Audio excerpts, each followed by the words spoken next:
babe, I'm gonna run to the bathroom first. I mean.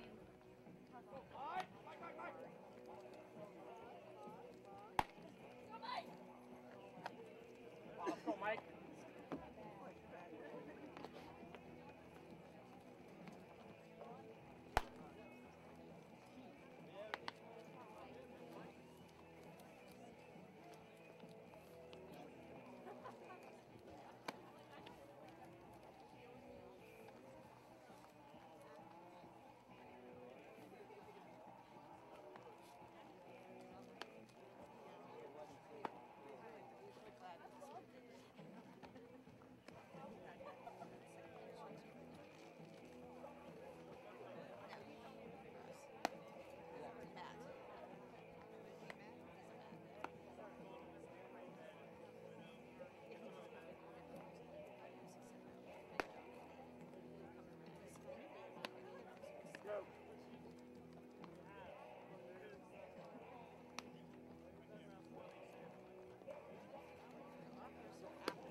Getting off of the line, number 6, Colby Black.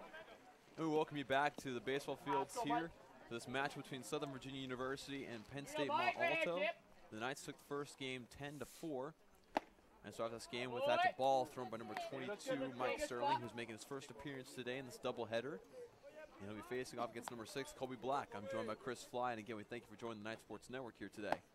Dawson, just going back to the first game that the Knights played against the Lions of Penn State Mont Alto, not a lot happened in the first couple of innings. Knights really pulled away in the 5th and 6th, scoring what it was 9 straight points. The first point they did score was that home run, of course, by Paul Mont. But after that great offensive showing in the 5th and 6th set by the Knights, they had great defense throughout the rest, not allowing the Lions of Penn State Mont Alto to score in any of the remaining innings. That's a good hit by number 6 for Penn State Mont Alto. That was Colby Black, who hit it right down the first baseline, but again, it's Cole Critchfield picking up the grounder and run to the first base, get the first out of this game. And so next up to bat for the Lions will be number 3, Chance McClure. Chance McClure in the first game had a couple of good outings at bat, but then later in the game, once SVU started to take control as far as points is concerned, he started to struggle a little bit against SVU's pitchers. Really struggled against SVU's pitchers. Really interesting that Coach Schlegelmilch and the Knights are starting another pitcher at the beginning of this game, number 22, Mike Sterling. They ended the last game against Penn State Mont Alto with number 16, Tanner Black, the submarine pitcher who pitched the 9th and final inning. So really interesting they put in Mike Sterling, and so far just started up pretty steady and strong. Definitely has as a strike thrown by number 22, Mike Sterling.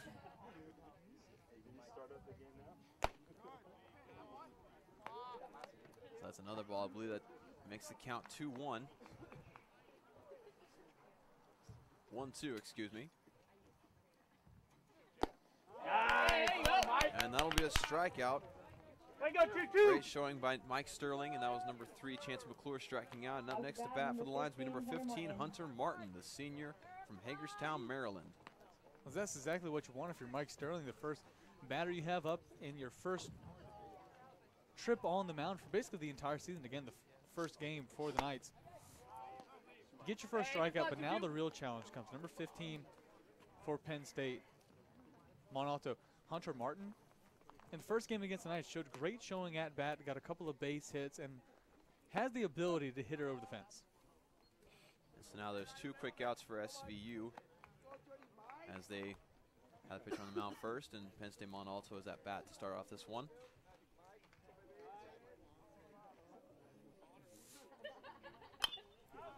And that'll be a foul ball.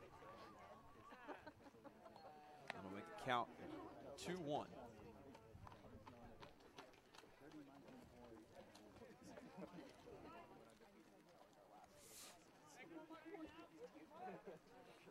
Mike Sterling. That's a little bit too far to the outside. There'll be another ball. Hey, pound the zone here, 2-2, here we go, kid. And that'll be 3-1.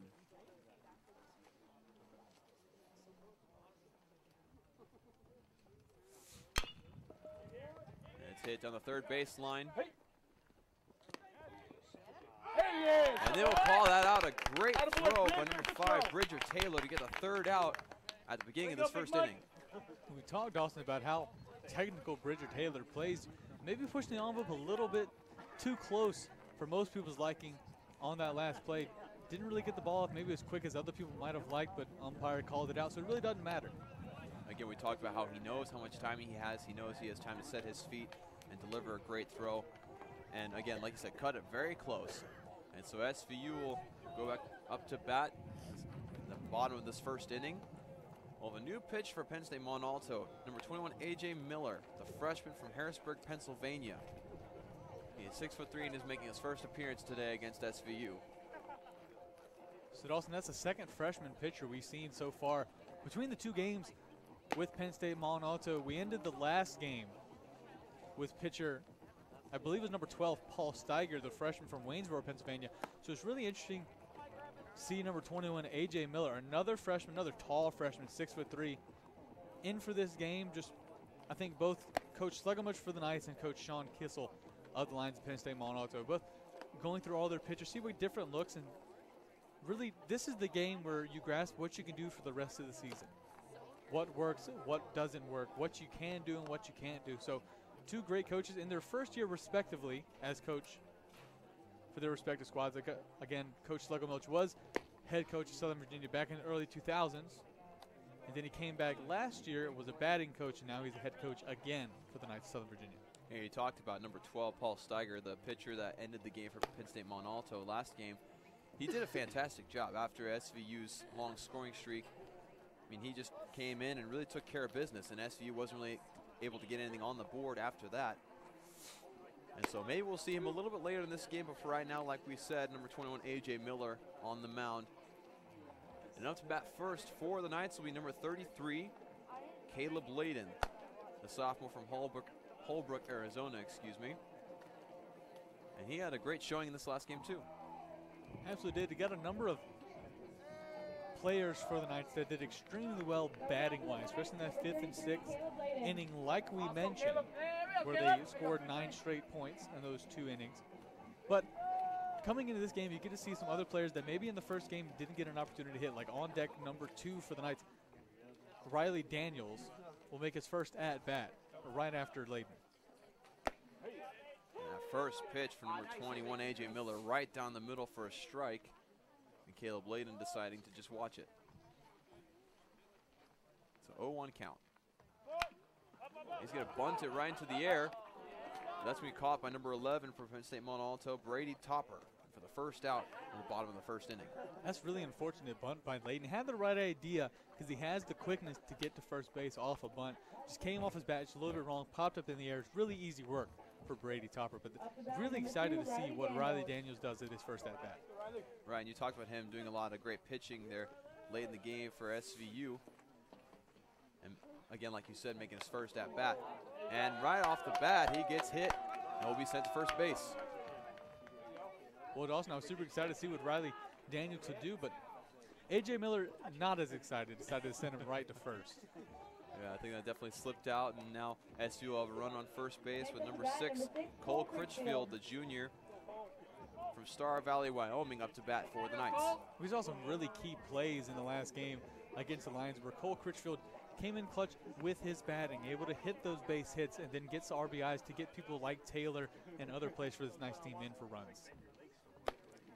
First pitch is a little high. That'll be a ball. Count will be 1-0.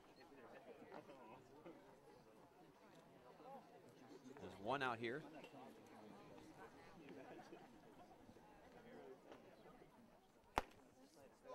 The second pitch is a little bit to the outside. Another ball. 2-0 count.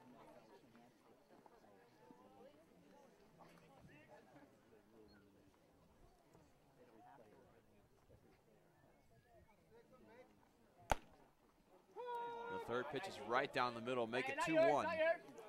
You saw the last 3 pitches. Miller dancing around that strike zone, then on that third pitch, able to actually find his way in and then get the strike call. Fourth pitch is just a little low. Giving the third ball, 3-1.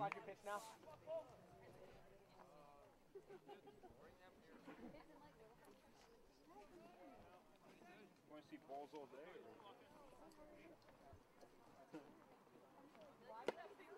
Extremely high, and so Cole Critchfield will get the walk, advance to first, while number 2, Riley Daniels, will advance to second. And number 5, Bridger Taylor, the sophomore from Idaho Falls, Idaho, will be up to bat for the Knights. I think the key play that Taylor had in his first game against the Lions at Penn State, Mont Alto, was that deep hit he had into center field, which allowed, I believe it was, I think it was Cole Critchfield, to get in and get a run. It was a deep hit in the center field, and he can get those plays. He places balls extremely well off the bat. He definitely does. That first pitch for number 21, A.J. Miller, goes a little bit too high for a ball. And that was just a little bit too low, make the count 2-0.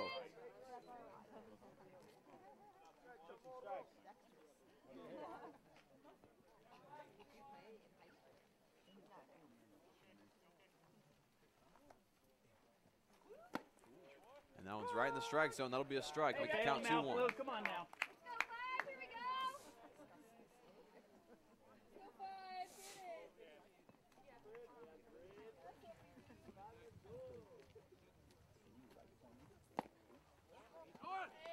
And that one's just a little inside. Make it 3-1.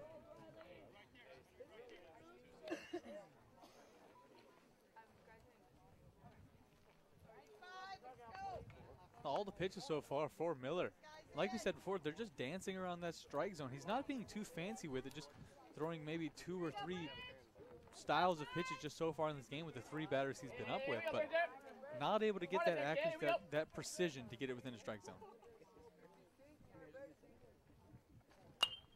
And that's going to go off the bat of Bridger Taylor for a foul ball.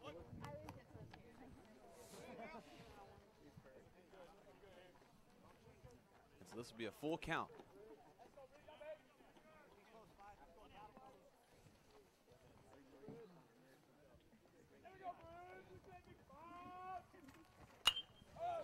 It'll also be a foul ball out the right side, out of the field of play.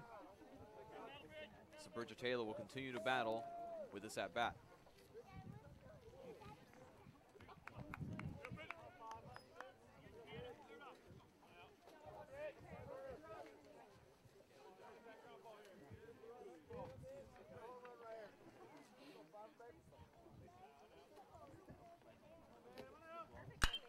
There's a nice hit into left field, a very deep hit. And it's going to go over the fence for a home run. That's going to bring 3 runs in for the Knights to start off this game. What a way to do it by Bridger Taylor. He had that full count, then not too out of bounds to keep that full count. Then it would just put his bat into it, drive it right down left field. Great hit by Bridger Taylor. So again, the Knights take an early 3-0 lead. As number 44 for the Knights, Cannon Anderson, will be up to bat.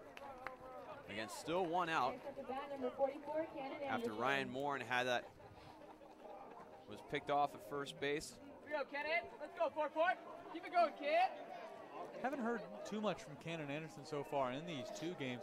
We mentioned it before. Last season, he had the highest batting percentage on the team, well over 300.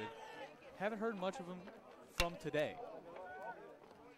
Nice hit down the first base line, but he's going to get picked off by number 21 pitcher A.J. Miller.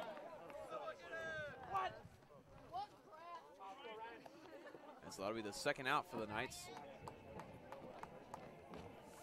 It's a number 13. Ryan Morin. Ryan Morin will be up to bat for the Knights. Another big hitter for this Knights team, and against a pitcher that pitches so straight as Miller does, nothing too fancy. Morin has the opportunity to put his bat through this one and knock it well out of the park. As that first pitch is a little outside, it'll be a ball. Put the count at 1-0.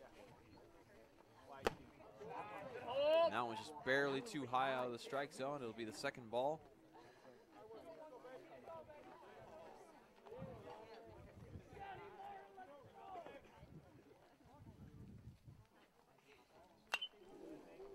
And he'll get a little piece of that one as it'll go out. Be a foul ball, make the count 2-1. 2-1 in that, but you see all the pitches from Miller. We mentioned it before. Nothing too unique coming off the hands of Miller so far. Basically just a lot of fastballs, maybe a curveball here or there. Now it's just a little bit too low. Make the count 3-1. Again, he tried to throw that curveball again, which is it's falling right into the bottom right pocket outside of the strike zone. And that one's too high, and so Ryan Moran will take first base. He'll get walked. And up next will be number 12, Jonathan Soto, who started off last game as the pitcher and did it pretty well up until Penn State Mont Alto was able to get a 4-run inning. And after that, we didn't see him on the mound, but now we'll see him up to bat for the first time today.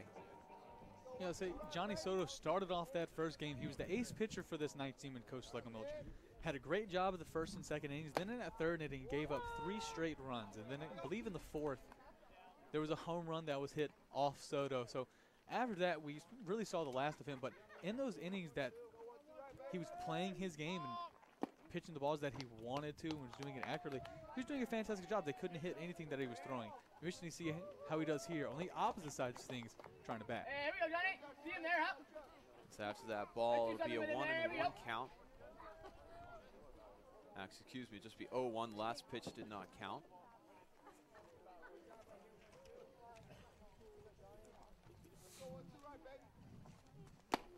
Has a swing and a miss for Jonathan Soto. With 2 strikes, 0-2 is the count.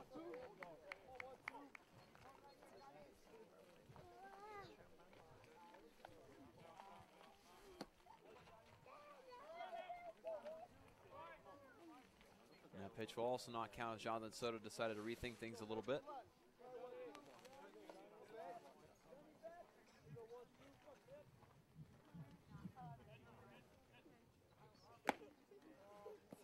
And that one's just a little bit too high, making the count 1-2. Just a little bit high out the strike zone, because you see when Johnny Soto up there, he leans forward so much when he's about to hit the ball that it shrinks his strike zone down at the very last second. He's going to hit up the left side of third base line. Throw to first base will get Jonathan Soto out. That'll be a third out of this inning. And after a home run by Bridget Taylor, that was a well-executed end of that inning by Penn State Mont Alto. Great way to defend by Penn State Mont Alto, except for that. The great home run by Bridget Taylor, which allowed 3 runs to get in for the Knights at the end of that inning. But Knights a really good defensive team. We saw that in the first game that they played against the Lions, able to keep them scoreless, I believe, from the 4th inning and on. Be interesting to see if they can continue what they did at the beginning of that first inning into this one. Absolutely, as again, the Knights end the first inning up 3-0. Starting things off a lot faster than they did in the last game, where Penn State Mont Alto took a 4-1 lead pretty early on, but then SU just came roaring back with a run of their own. 9 straight points to win the game 10-4. We'll still continue to see number 22, Mike Sterling, as the pitcher for the Knights. The great thing about Mike Sterling, Dawson, is he's a little bit of a mixture of number 4, Matt Roll, who we saw in that first game take over for Soto, and Johnny Soto himself. He doesn't throw the fastest ball in the world, but he throws a heavy ball. His knuckleballs, his changeups, they almost change instantly. And they'll go from looking like a fastball, then they'll drop. He throws a very high spin ball and a great technical player. He absolutely is. And first person up to bat for the Lions of Penn State Mont Alto will be number 7, Jeremiah Yonker, the 6'1" senior from Hagerstown, Maryland. That first pitch will be inside, but it will be a strike for number 22, Mike Sterling.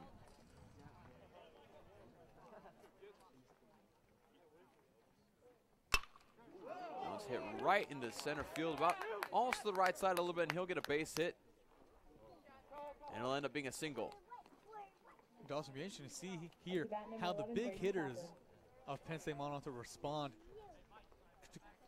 to the slower ball of Knights number 22, Mike Sterling. That heavy pitch that he throws. We just saw Yonker get a good base hit, but this would be the true test. Number 11,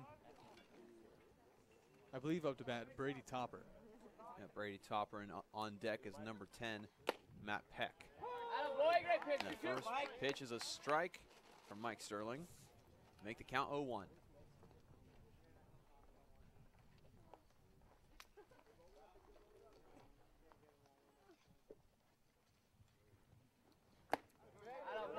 And the count is 0-2 after that swing and a miss by Brady Topper.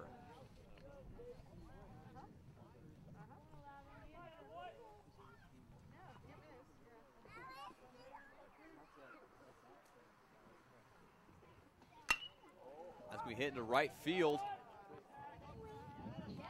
That's an easy catch for the right fielder of SVU. Thrown back into the field of play. That's number 7, Jeremiah Yonker, will stay at first base. And number 10, Matt Peck, the freshman from Waynesboro, Pennsylvania, will be up to bat for the Lions. We haven't seen Peck so far. We didn't see him at all in the first game at bat or in the field. It's interesting to see here what he does and what impression he can make on this game. So that'll be the first out for the Lions in the bottom in this inning. As was number 20, who is the new catcher for SVU today, or in this game, Owen Green, trying to pick off number 7, Jeremiah Yonker at first base. And Owen Green, a senior standing at 6 foot tall from Christiansburg, Virginia. So he has that experience that you want to see. And him paired up with Mike Sterling. So 2 seniors, both at catcher and pitcher. They have that chemistry between them. And it's shown so far. Mike Sterling thrown a number of beautiful pitches.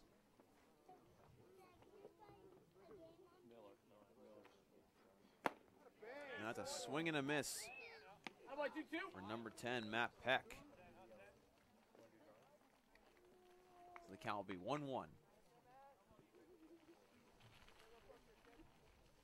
With 1 out.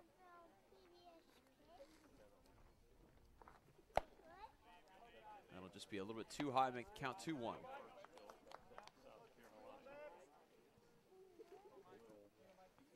Think of that last pitch.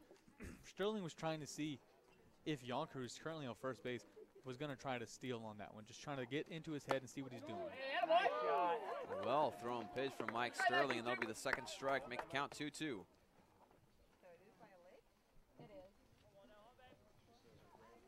We haven't seen Peck really swing at anything so far. He swung at that one, as that'll be a foul ball, and the count will stay at 2-2. I think he must have heard me, Dawson. Well, regardless, he went for that one, and the count will stay the same. Still 1 out for the Lions.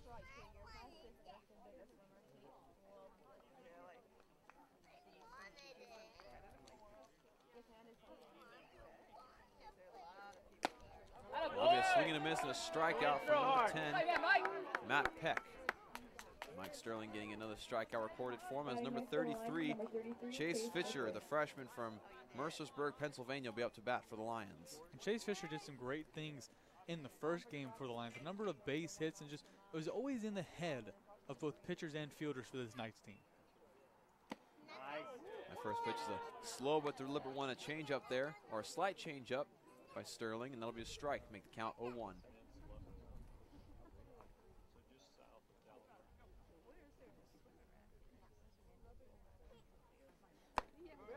And the second pitch is another strike, make the count 0-2. With 2 outs here. Let's go.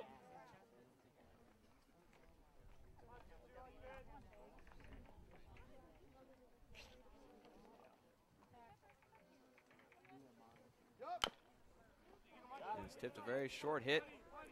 Sterling able to get an easy throw to number 6, Cole Critchfield, for the out. That'll be the 3rd out of the inning, and the Knights will be back up to bat. And that's the smartest play that Sterling could have done in that situation. Not trying to outrun him at that point, just underhanded, throw it to Cole Critchfield. Great work defensively by the Knights, and now they have an opportunity to put points on the board again. Absolutely, his last inning there, will put 3 points on the board again from number 5, Bridger Taylor's nice home run to send 2 of his teammates in, got 2 RBIs, and got to be able to go home himself. And Dawson, if I'm not mistaken, things will start back up for the Knights batting-wise with number 28, Mitch Tice. Mitch Tice having some great solid hits in that first game, having 2 doubles. He was able to get 2 points that would get him home twice on some RBIs from some of his teammates.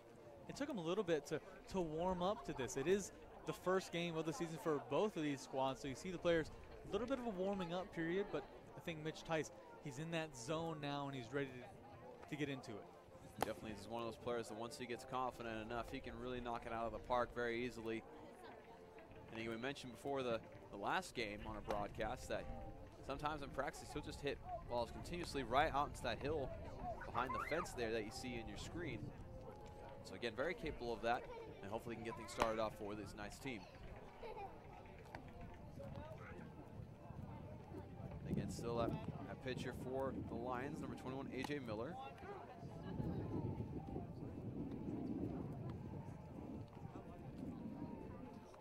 And again, we thank you so much for joining us on the Night Sports Network today on this beautiful sunny day for baseball here in beautiful Buena Vista, Virginia.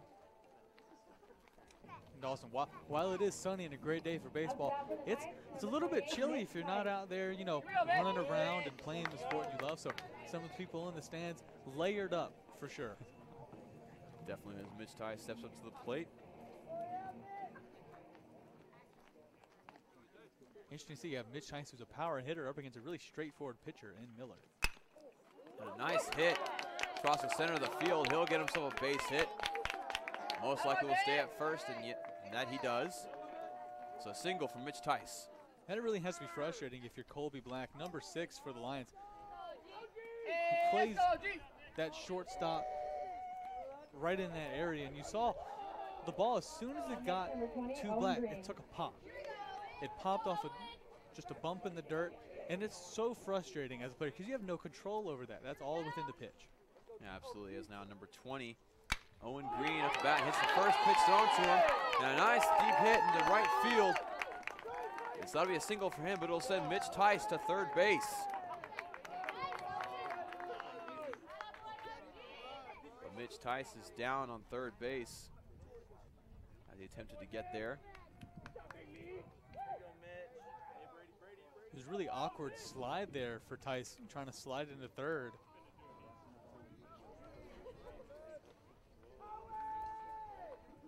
But can't take away from the great hit. From that's just deep in the center field. It almost popped over the fence. Picked up by the center fielder.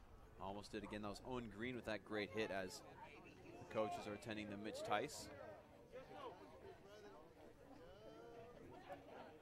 who will stay out there. They will elect to not have a designated runner. He'll stay at third base.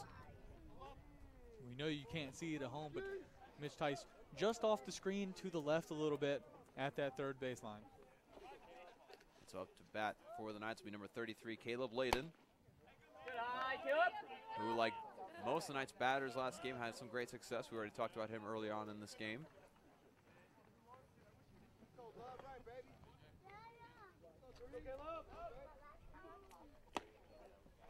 And that'll be a strike. It'll make the count 1-1 for Layden.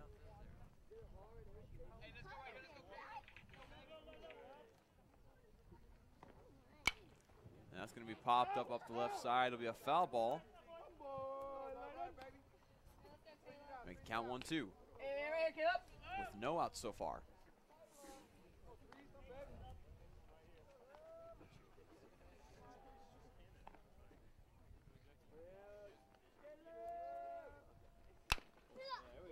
Nice hit to the shortstop. It'll be out at second base, but not able to get the double play as Mitch Tice finds his way home for the 4th point of today, or the game I should say. Up to bat number 2, Riley Daniels.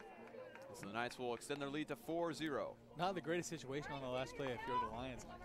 You go for the double play. You get the out at second. You try to go for first, knowing you're giving up a run. But then you give it with a run, and then he's called safe at first. Just not the ideal situation if you're the Lions. The Knights able to pull it up 4-0. Definitely not as number 2, Riley Daniels, up to bat. The first pitch is a foul ball, making it count 0-1. Dawson, that's better than the first time that Riley Daniels was at bat. At the beginning, the first pitch hit him and he was walked. So now 1 out, bottom of the 2nd. Knights up 4-0. That's another foul ball off the right side now. So the count will be 0-2.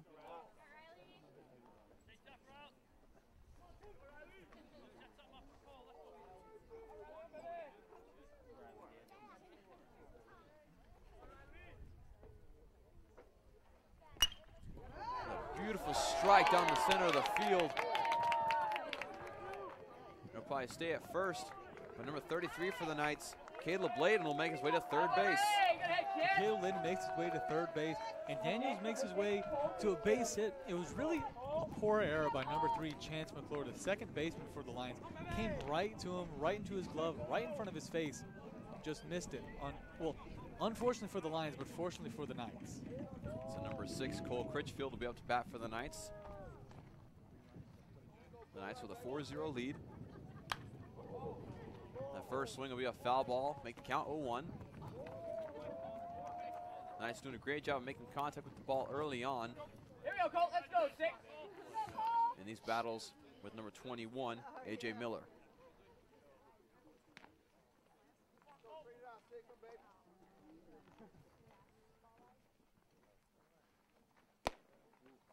He'll let that one fly by him as it's a ball, make it 1-1. And you have to think what goes through the head of a pitcher when he looks down to where he's going, he sees Cole Critchfield, and then right on deck is the guy that just nailed a homer on you to send 3 of his guys 4 runs in Bridger Taylor. This time will be a little bit low, make the count 2-1. And like you said, you got to be very careful here if you're A.J. Miller with Bridger Taylor up on deck. So we have a run on first and third for the Knights. And Critchfield will let that one go by as well, make the count 3-1. Miller just so far not able to put it on target. Only time that he's picked up strikes in the last couple of batters is because they've just nicked it and it's gone foul. And that'll be a little bit too high, and Cole Critchfield will take first base. And Bridger Taylor will be up to bat. We hear a couple of his teammates tell him, just do it again, do exactly what you did last time. And of course, if you're A.J. Miller, you're going to do everything in your power to make sure that doesn't happen again. Well, Dawson, you're saying that to Bridger because if you look, the bases are loaded. He has an opportunity to not just get a home run, but a grand slam. He does exactly what he did last time at bat.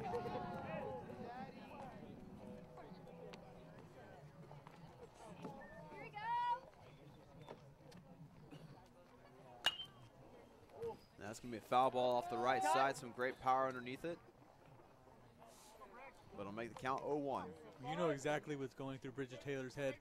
Even after that foul ball, he's trying to put everything into it. He wants to knock this out of the park and put his team up by yet another 4. It's not every day you have 2 home runs, and that's exactly what Bridger Taylor is attempting to do here today.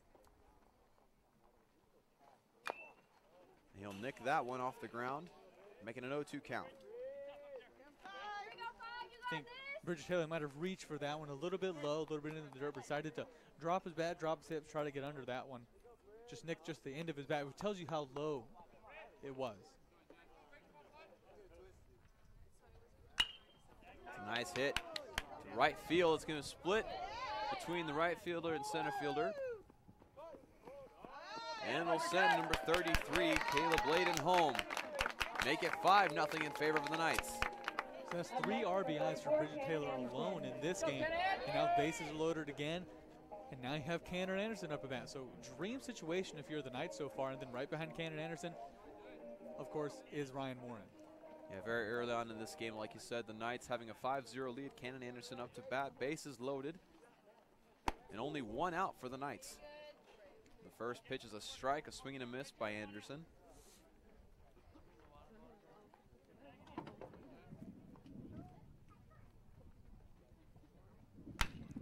Second one's a nice, solid hit into right field. Won't be a homer, but it'll be a good enough to get number 2, Riley Daniels, in, and it'll be a double for Anderson. And it'll also get number 6, Cole Critchfield, in. So 3 RBIs in just the latest 2 at-bats for the Knights. So that'll make it 7-0 in favor of the Knights. And Dawson, you don't want to sound like this if you're head coach for Penn State Mont Alto, how much longer we're going to see pitcher A.J. Miller so far, because he's allowed a couple of runs. He hasn't shown us great diversity with his pitches, just a lot of fastballs and a lot of curveballs. And the Knights are reading them perfectly. Bridger Taylor did it, able to get that home run. And then the last, Bridger Taylor again and Cannon Anderson, the balls hit the fence. Absolutely is. Now, that's absolutely what they're talking about here at the mound, is they're having an infield meeting here. with head coach Sean Kissel, who again is in his first season as Penn State Mont Alto's head coach. And they'll keep Miller at pitcher, it appears, as number 13, Ryan Morin, will be up to bat for the Knights. Up next, number 13, Ryan Morin. Ryan Morin, a senior, standing at 6 foot tall from Cedar Hills, Utah.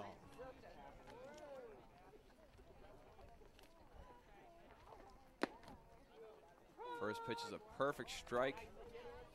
Make the count 0-1. Again, the Knights only have one out so far here in the bottom of the second. And a nice hit in the center field.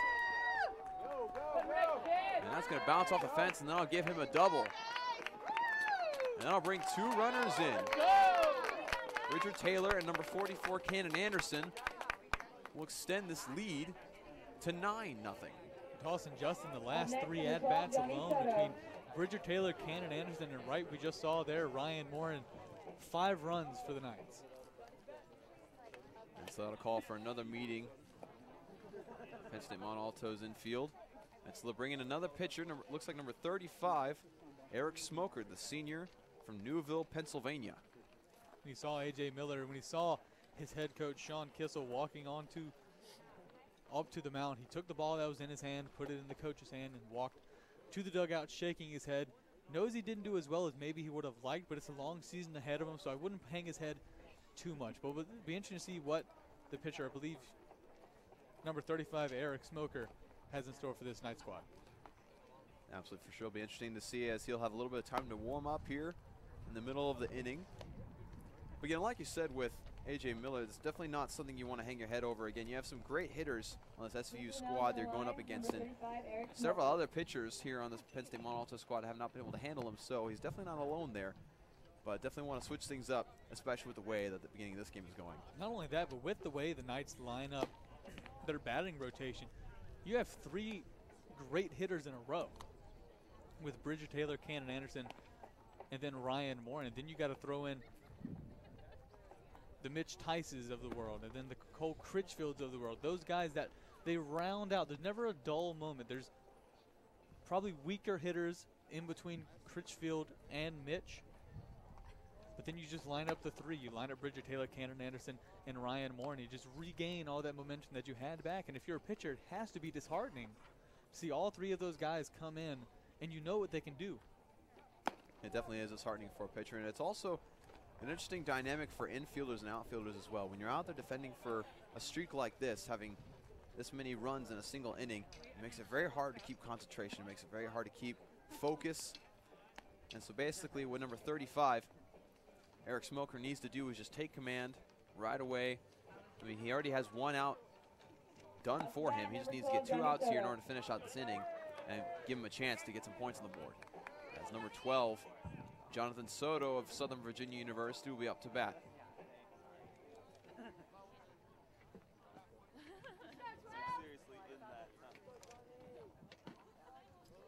Smoker's first pitch.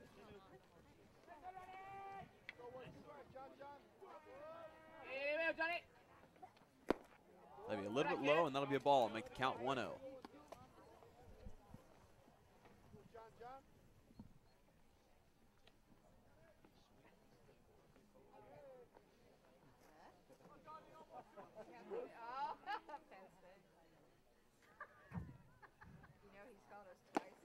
And a swing and a miss by Soto. Make the count 1-1.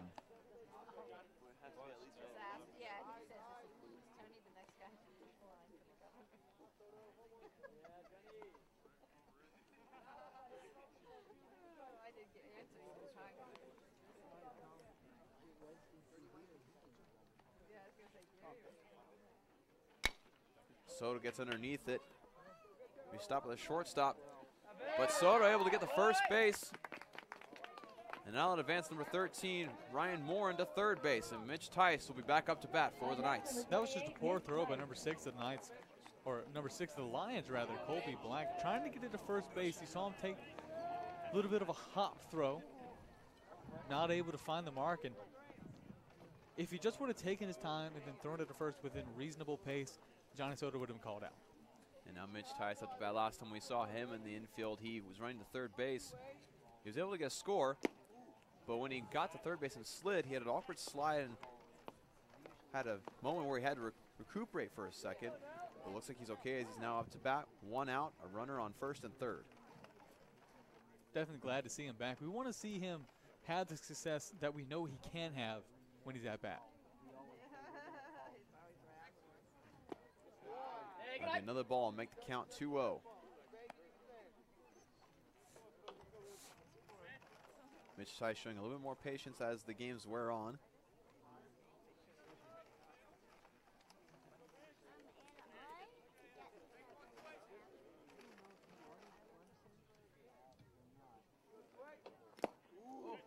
He nicks that one. This will be a foul ball, make it 2-1. I think it's very interesting how number 35 for the Lions, Eric Smoker, pitches, tends to sidearm a little bit. So we've seen all three extremes so far. We've seen over the top with A.J. Miller, saw a submarine pitcher for the Knights in Tanner Black. Now with Eric Smoker, a little bit of sidearm. Good cut. Mitchell Tice able to get a little bit of the bat on that ball as it goes out for a foul ball, make the count 2-2.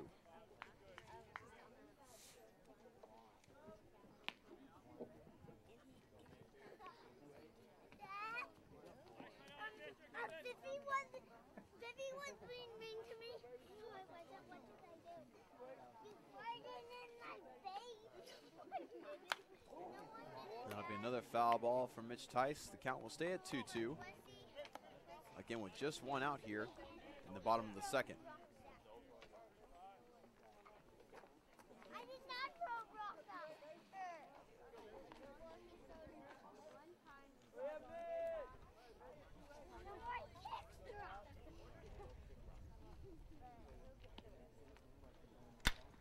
And a nice strike from Mitch Tice in the center field.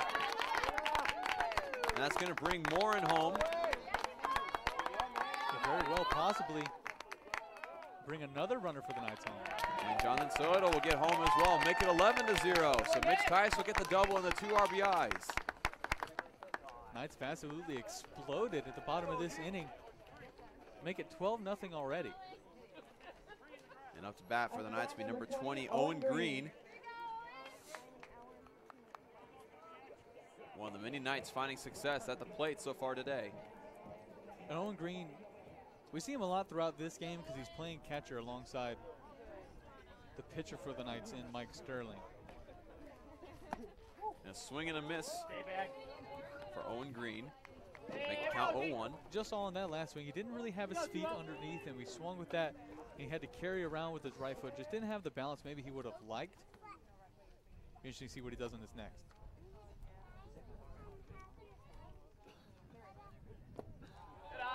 That was a changeup that dropped a little bit too low for number 35, Eric Smoker. Make the count 1-1.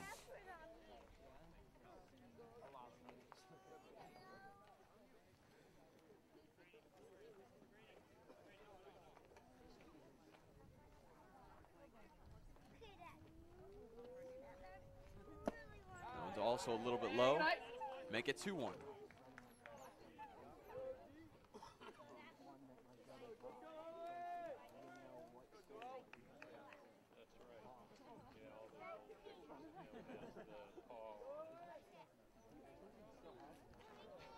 Smoker to pitch.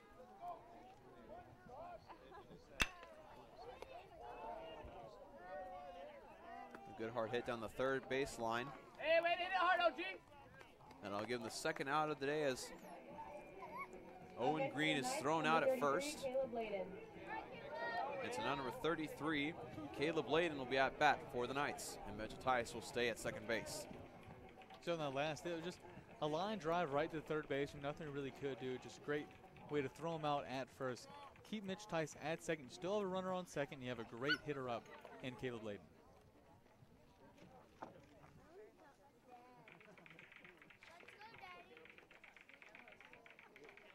And a designated runner will be brought in for Mitch Tice, number 31, Brady Lamb. So it appears Mitch still struggling a little bit with the stumble he felt sliding into third base in the his previous at bat.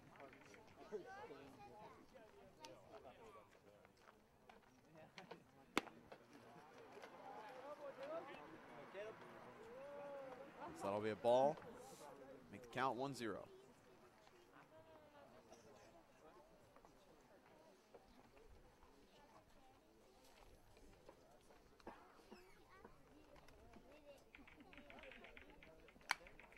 And he'll get a piece of that one, make it a foul. 1-1 the count, 2 outs. Again, the Knights have an 11-0 lead, and that just exploded in the bottom of the second inning. Absolutely have, Dawson. We're getting close to that point in the batting rotation where it all started. The Bridger, Taylor, Cannon, Anderson, all those guys, that trifecta, including Ryan Moore. We're getting closer to that spot. Solid hit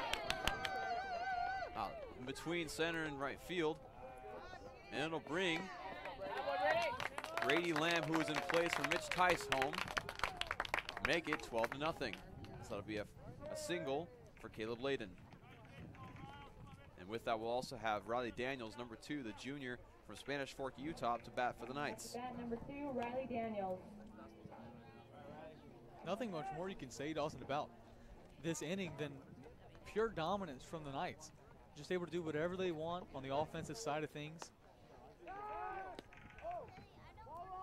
Lions trying to pick off Layden. And like you said, I mean, it's been against 2 different pitchers. First was A.J. Miller, number 21, then against now number 35, Eric Smoker. We haven't seen the number of really big hits like we saw against Miller here against Smoker, but we see the smart hits. The Knights are hitting into the spots where there's no one there, and they know they have an opportunity to just get a base hit.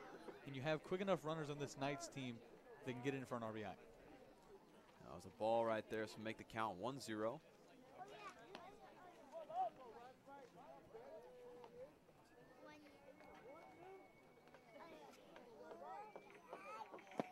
A swing and a miss for Riley Daniels, make the count 1-1.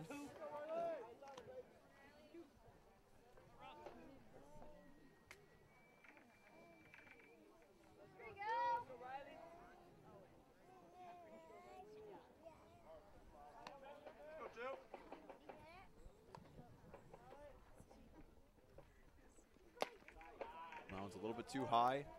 The count will now go to 2-1.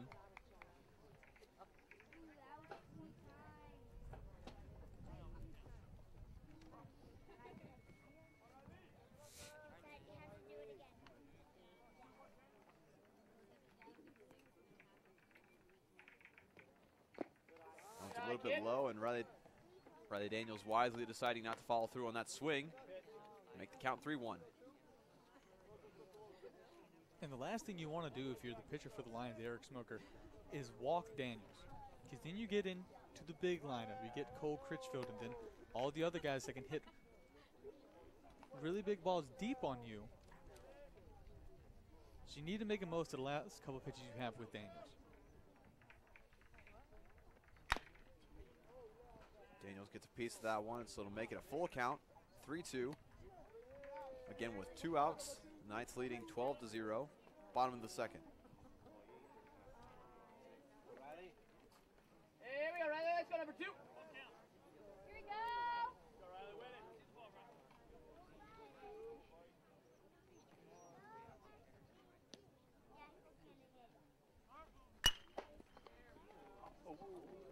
A good solid hit down the middle of the field. And Riley Daniels get picked off at first base. And so that'll end this inning of dominance by SVU. Seems like the longest second inning in the history of baseball. And it could have gone even longer. That call at first base could have gone either way. Tie goes to the runner at most times, but umpire said the ball got there just a little bit before the Knights runner. And it puts an end to the second inning, but what an inning for the Knights. Absolutely cannot complain about that at all. As now number 22, Mike Sterling, will take the mount yet again for the Knights. And again, catching for him will be Owen Green. And the first one up to bat for the Lions of Penn State Mont Alto will be number 18, Ethan Slusser. The sophomore from Hanover, Pennsylvania. This is the first time we've seen him in the batting lineup. And it'd be interesting what the guys that have gone against Sterling so far in this game have told Slusser leading up to his first at-bat. From what we can see here, Sterling, like we said, he throws a really pretty pitch. not the fastest in the world, but they have a lot of weight on them, so they move a lot. Interesting to see what the guys that have gone up against Sterling have told Slusser, preparing him for this. And so again, this will be Slusser's first at bat here in this doubleheader between SVU and Penn State Mont Alto. Number 18, Ethan Slusser.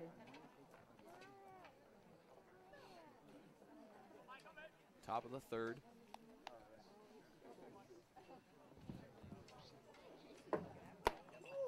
First pitch is way high and on the inside, and that'll be a ball.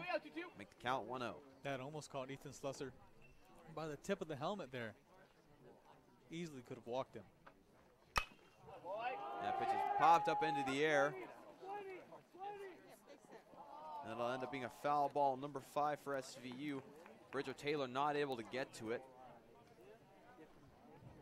All the players there on the left side of the field, they all knew where it was going. It's going to fall out of bounds, but they wanted the greatest opportunity to get a hand on it and get that easy out that they could.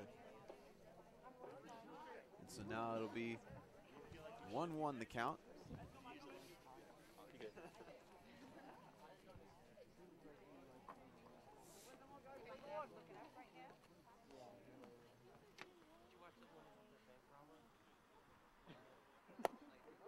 That one's low to the inside for a ball, make it 2-1.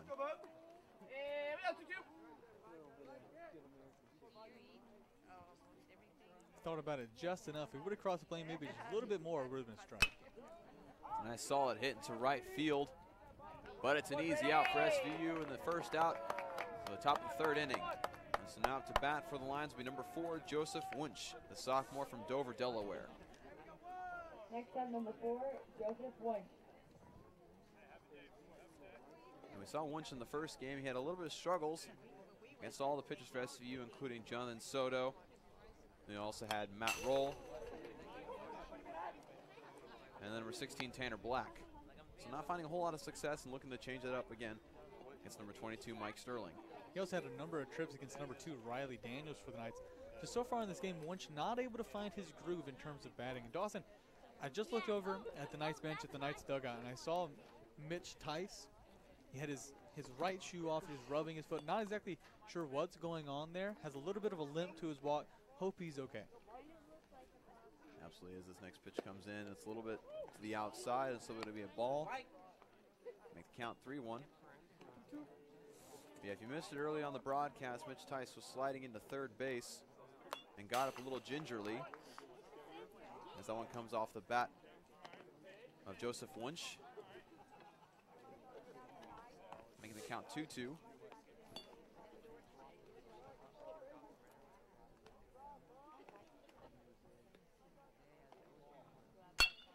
That one's hit into right field, a solid hit by Wunsch, but that's also another easy out in the right field. Make that 2 outs for the Lions. So now number 6, Colby Black, the junior from Shippensburg, Pennsylvania, will be up to bat. Number 6, Colby Black. And those last 2 outs for the Knights really went into the exact same spot, deep in the right field. If they would have been 30 feet to either side of the outfielder, it would have been an easy base hit. Just fortunately falling right into the hands of the right fielder. The score still standing 12-0 in favor of the Knights. First pitch from Sterling right down the middle for a strike, make the count 0-1.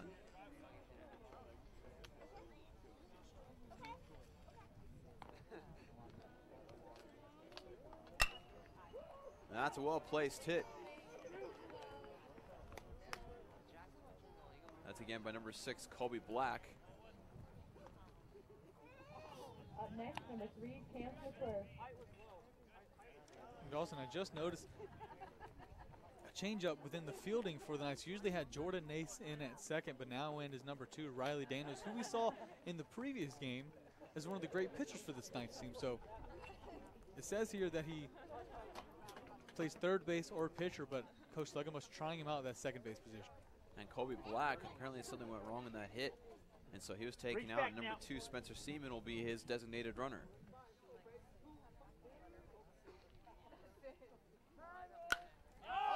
And that's a pop fly from Chance McClure. An easy third out for the Knights to close out the top of the third. Dawson, that basically just sums up what we've seen so far in this game. Just dominance on both sides for the Knights. Able to get whatever they want, run their at-bat, and then playing great defense and limiting their errors. We saw in the first couple of innings in the first game a number of errors by this Knights team. Poor throws, poor grounding of the ball. Haven't seen that at all in the start of this game. They really have the number of Penn State Mont Alto. We'll see if that continues throughout the following innings, but if the game keeps going the way it is, the Knights are just going to run away with it. They absolutely are. Again, they've had the last inning that was just absolutely ridiculous. They had 9 straight runs. And now we have a new pitcher in for the Lions, number 9, Bryce Kendall, the sophomore from Chambersburg, Pennsylvania. And we've gone through a number of pitchers for both teams, more so for Penn State Mont Alto, especially in this one, as the Lions started off with A.J. Miller, and then they went to number 35, Eric Smoker, and now changed up again to number 9, Bryce Kendall, and it's only the bottom of the third. 3 pitchers within 3 innings for this Lions team. They're just trying to find an answer so far. A.J. Miller was too predictable. All of them were going right down the middle, and the Knights were just pinging them left and right. I don't believe that Smoker could throw the ball fast enough to get it by some of the big hitters and quick hitters on this Knights team. So it'll be interesting to see what Bryce Kendall brings to the table and brings to the mound. Absolutely, and it looks like up to bat will be number 6, Cole Critchfield, the junior from Star Valley, Wyoming. So he's also found some great success, and then following him will be number 5, Bridger Taylor, who already has a home run in this game, and 2 RBIs came along with that home run. Not only that, but he picked up another RBI on his next at-bat. So we had the great home run and then an RBI on a base hit the following at-bat. We're getting into that part of the Knights, that the batting rotation where you have all the big hitters in a row. You have the Cole Critchfield, you've got Bridger Taylor. All these guys for the Knights that can ping them wherever they want.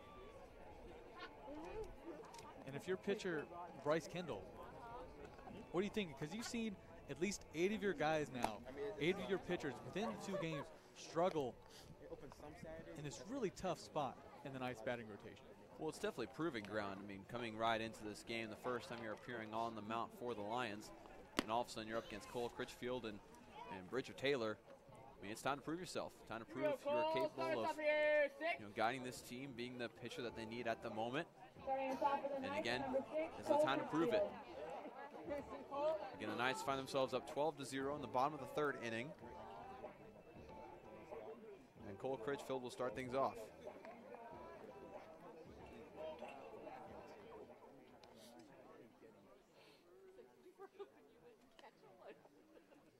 The first pitch from Bryce Kendall. Right down the middle for a strike. Again, Cole Critchfield just eyeing it out, seeing where he's going to go. So the count will be 0-1.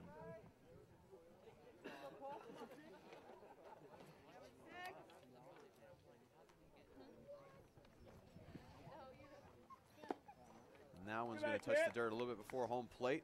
So that'll be a ball, make the count 1-1.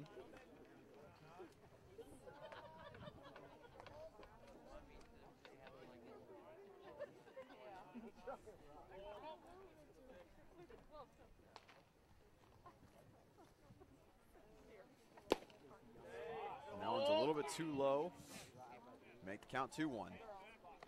Cole Critchfield was very much tempted to swing at that one. He was, because Cole Critchfield knows the opportunity he has when the ball goes a little bit lower. He can twist those hips, drop the shoulders, and get the ball just a little bit. Those are the opportunities you have to hit it out of the park. So by tempting Critchfield, who knows he can hit it that way, you're giving him opportunities to get strikes you just saw there. And a swing and a miss from Cole Critchfield, make the count 2-2. So far, Bryce Kendall doing a good job managing Cole Critchfield.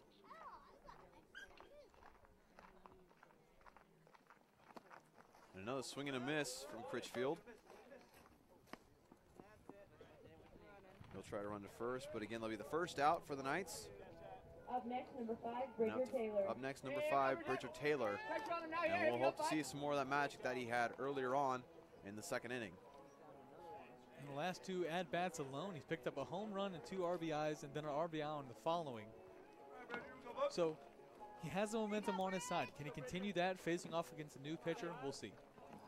And some great momentum built up for Bryce Kendall. The first batter he has up to bat, he strikes him out.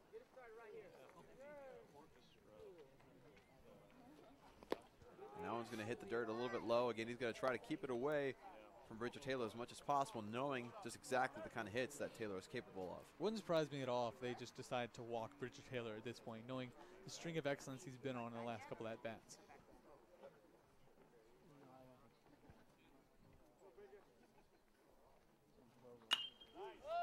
He hits that one straight up in the air. Should be an easy catch. And it is for number 2, Spencer Seaman, the freshman from Chambersburg, Pennsylvania. And that'll be the second out. As number 44, Cannon Anderson, the sophomore from Mesa, Arizona, will be up to bat for the Knights. Here we go, Kenny. Let's go, 4-4.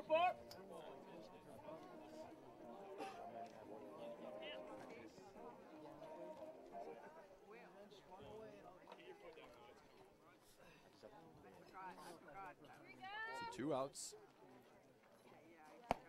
That's a little bit too low, make the count 1-0.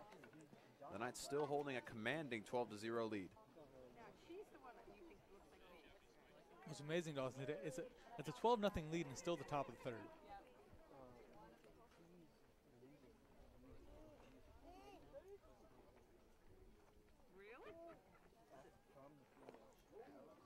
And that one's also very low. Doesn't matter. And the ump will say that Cannon got hit. Looked like it was off the bounce, but they're going to call it anyway. And so Cannon Anderson will make his way to first base. Now number 13, Ryan Morin, will go up to the plate. Just heard some of the fans for the Lions of Penn State Mont Alto saying that because it hit the ground and then hit instead Anderson in the ankle, that it doesn't count, that he just stays at bat. Not the rules. If it hits him, he's going to be walked. First swing from Morin will be a foul, or foul ball, excuse me. Make the count 0-1. So runner at first, 2 outs, a 12-0 lead.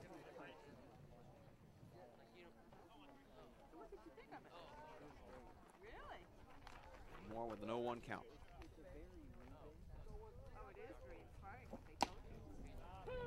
Make that 0-2. That was a beautiful strike thrown by Bryce Kendall.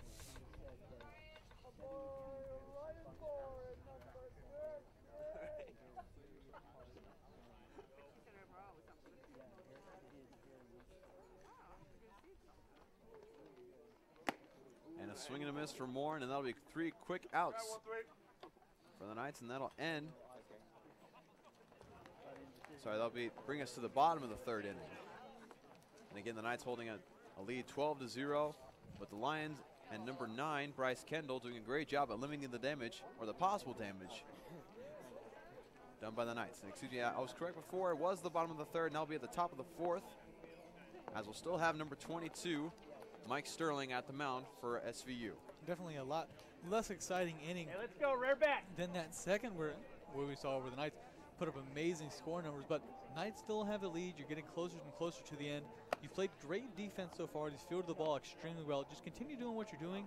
Penn State Mont Alto has no chance of getting back if you continue playing the way you have been. Yeah, especially pitching the way that Mike Sterling has been.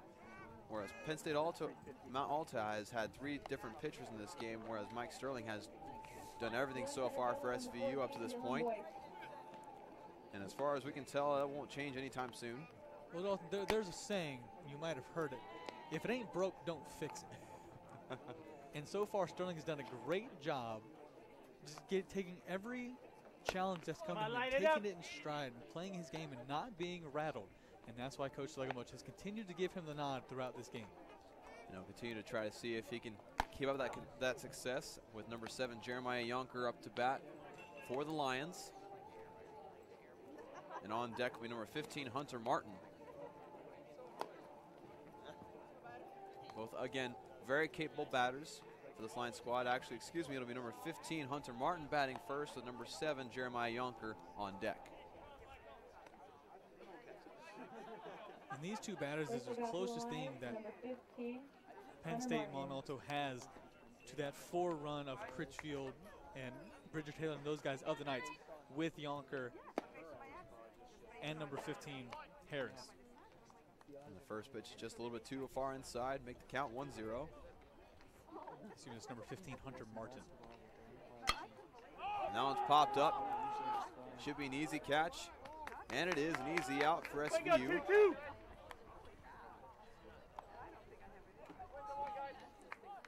Now it's caught by number 2, Bradley Daniels.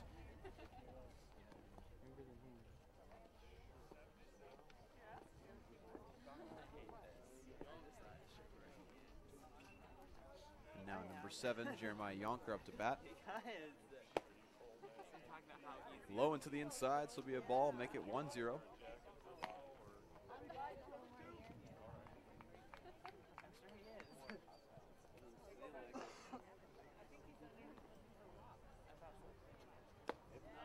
The second one is right down the middle, make that a strike, 1-1.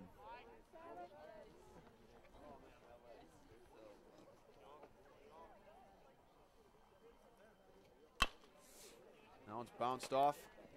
Should be an easy throw to first, and it is for the second out at the top of this 4th inning. Really great throw by number 13, Ryan Moore, to be able to get it to the first baseman, Cole Critchfield, in time, because Jeremiah Yonker was running with everything he had there and just got it there in the nick of time. So now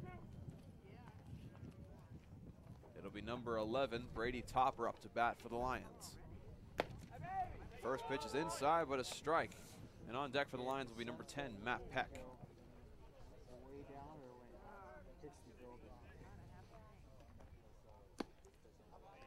That one is also low, but to the outside, make it a ball, 1-1.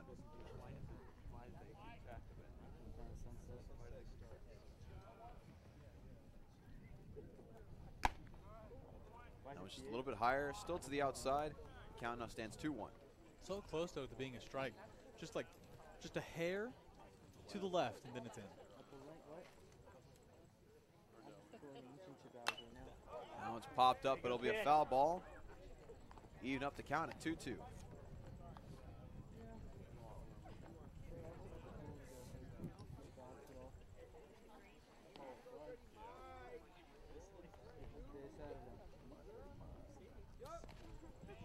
That one's low to the outside. So now it'll be a full count for Brady Topper.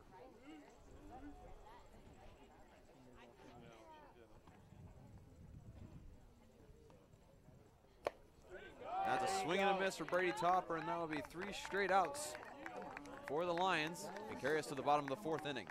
And the Knights defense really, so far, the game has just been carried by the pitcher, Mike Sterling. Just great showing in the last 4 innings for him, and it just continues. It's just amazing to watch Mike Sterling do what he does. So that'll help the Knights get back to the plate. It looks like we'll continue to see number 9, Bryce Kendall, at the mount for the Lions. Well, Bryce Kendall in the last inning didn't do too bad for his guys, didn't allow the Knights to get any points on the board, which is less to say about the other pitchers that we've seen so far in this game for Penn State Mont Alto. But if he continues doing what he's doing, but again, this Knights team, so versatile in terms of batting. You just never know what they're going to be able to do. That is very true. And speaking of batting for the Knights, the first one up will be number 12, Jonathan Soto. Again, if you missed it before, he was the one who started out pitching for the Knights in their first game here today against the same Penn State Mont Alto team. And he did a great job there early on. Was later relieved by Matt Roll. And on deck after him will be number 31, Brady Lamb.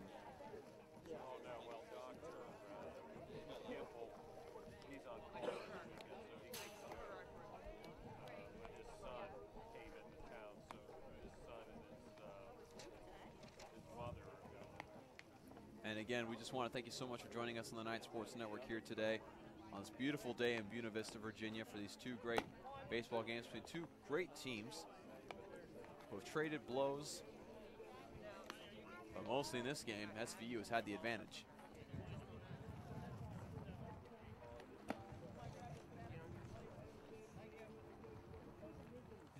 So far, Dawson, between both games, both teams respectively playing 5 different pitchers.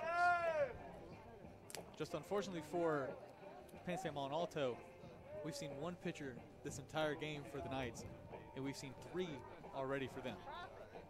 Jonathan Soto steps up to the plate. Bryce Kendall to pitch. First one's a little low, make it a ball. Make the count 1-0.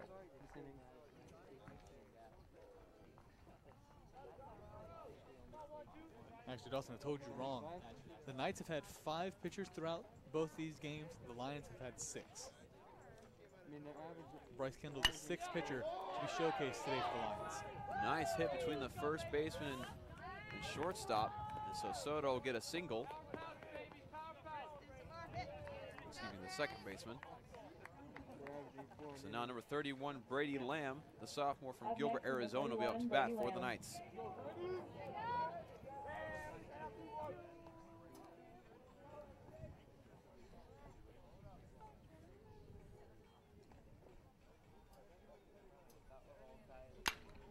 That's a foul ball by Brady Lamb. Had some great power underneath that one.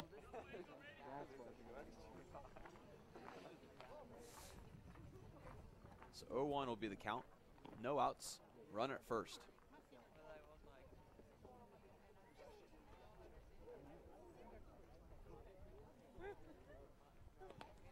And now it hits the dirt before the home plate, make it a ball. Even it up at 1-1. We haven't seen too much precision from number 9, the pitcher Bryce Kendall for the Lions. The pitches he's thrown have been sporadic throughout this entire game. You've seen the different styles of all the pitchers of the Lions. Just needs to find that sweet spot.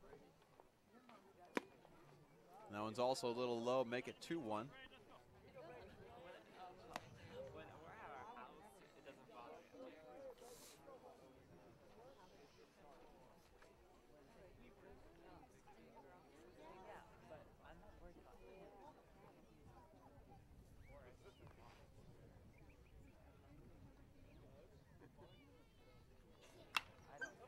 Another foul ball, but it'll be caught.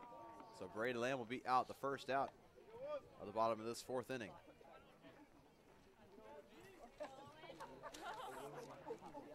So now with that, we'll have number 20, Owen Green, up to bat for the Knights.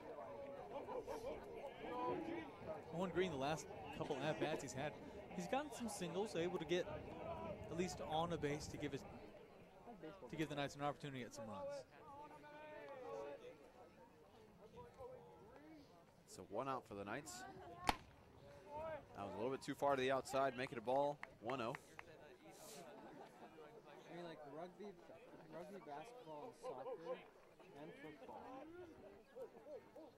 all originated from the same sport. It dates back to honestly before Christ.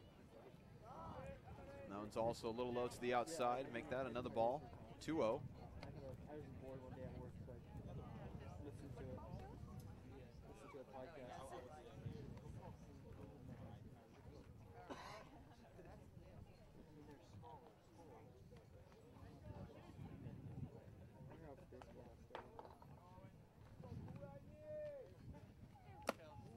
That's a swing and a miss for Green. Make the count 2-0. That was a really good throw by Bryce Kendall. Just got it up. 2-1, excuse me, sorry about that. Just got up to the point where Green saw it about eye level, thought he could get a good swing on it, just not quick enough for the swing.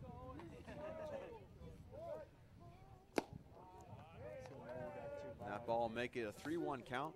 Pads and football was born, and rugby was regulated heavily.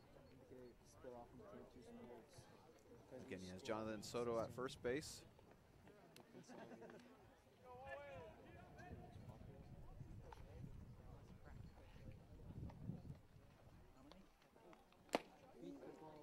That one's right on the money. Make it a full count. 3 balls, 2 strikes.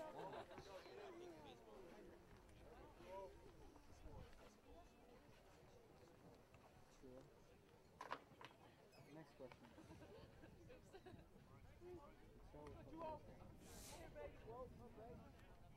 You don't? That was too far to the outside, and so Owen Green will take the walk.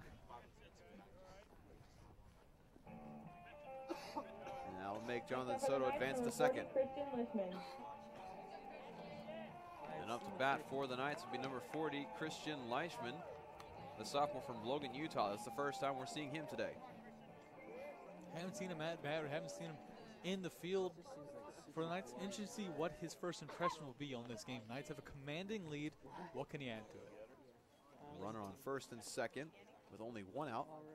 So he decides to watch that one as it's a strike, make the count 0-1.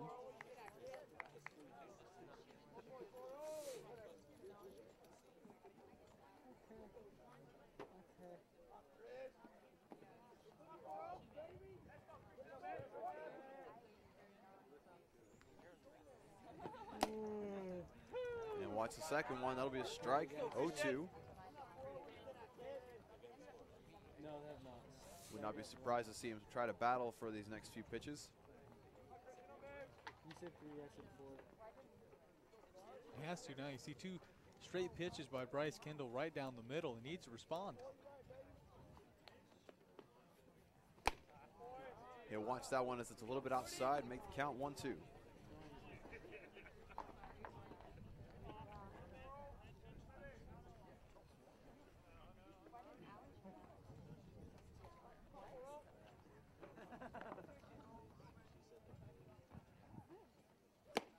And a swing and a miss for the second out of the bottom of the 4th inning.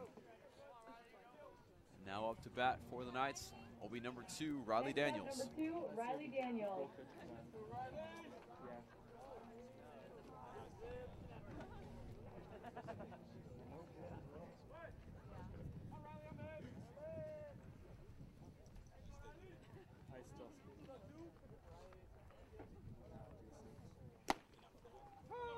First pitch is a strike, make the count 0-1. In order to become fluent in a language, you have to become fluent in culture as well. Because there's terminology that just won't roll off your tongue unless you understand where it's based from. So it's really hard to become fluent in any language. And the second pitch will be a ball, make the count 1-1. So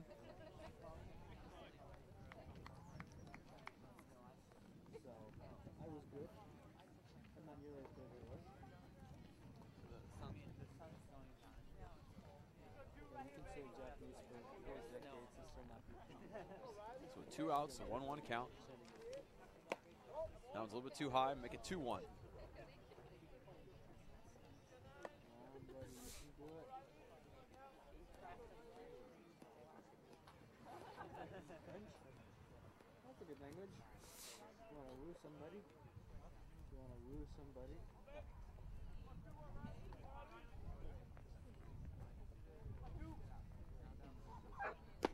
And a swing and a miss for Riley Daniels, make it 2-2. Balls, 2 strikes, 2 With the, outs. Hey. with the count 2-2 and 2 outs in the bottom of this 4th inning. Needs to start swinging at everybody. No great urgency. Knights ahead again by 12.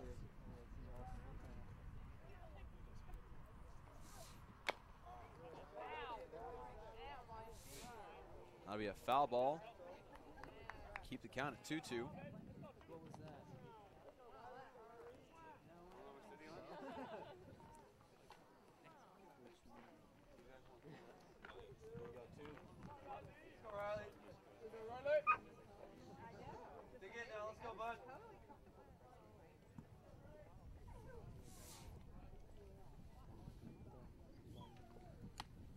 Now it's too far to the outside, and still will make it a full count. Against the wind, if you can't. The wind does not blow a ball going 54 miles per hour. 60 Riley feet Daniels off. checking with the umpire just to see what the count was.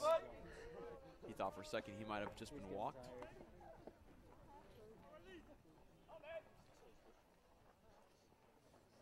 You could do it. Much better. That one's too low. So we'll have runners advance to second and third, along with Riley Daniels being walked to first. And now we'll have number 6, Cole Critchfield, up to bat for the Knights. It's a home run. I believe this is the second opportunity that Critchfield's had in this game where the bases have been loaded for him. So set up for an opportunity at greatness. Let's see if he can go and Home run. find it and take it. Again, the score being 12-0 in favor of the Knights. 2 outs here in the bottom of this 4th inning. And bases loaded. And Critchfield will get hit by the pitch. And that'll send Soto to home plate for another score for the Knights. Make it 13-0. You had to be frustrated if you're Bryce Kendall of the Lions runner. You just gave up a run to even further this lead, and it just barely hit Critchfield right on the tip of the elbow. Has to be frustrating, and now they're going to have a meeting to kind of talk about what just happened.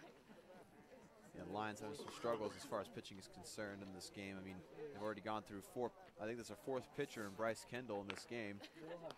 And most likely, if this continues, we'll most likely see another. Seems that way. I think Bryce Kendall throughout this game has performed the best out of the 4 pitches we've seen just in this contest, not the first one. Maybe his arm's starting to get a little tired. He's been out there for a little bit, and can't see it on the screen, but the batter up next for the Knights is Bridger Taylor. And that's exactly why they're having the meeting, because again, if you missed it earlier on in this game, Bridger Taylor had a home run that hit 2 other teammates in, and like you mentioned before, Chris, the next at-bat he had another RBI. Once we take down, if you run and grab the wire, So they just want to limit the damage with him as much as possible. He had a harder time hitting off of Bryce Kendall out of the last at-bat, but maybe this one he's taken his notes, done his homework, and come and do something special. Yeah, only issue First pitch low. So that'll be a ball, make the count 2-1. The Owen Green on third base thought about stealing home, elected not to do so. Probably the smart decision in the end. Again, with this team having 2 outs right now, wants to make sure that they can maximize the potential scoring opportunity here at the bottom of this 4th inning. So like you said, wisely deciding not to go, figuring that he would most likely get out.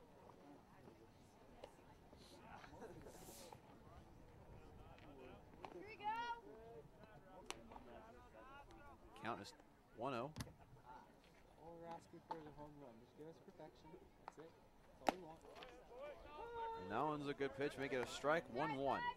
Bridger Taylor just opting to watch that one.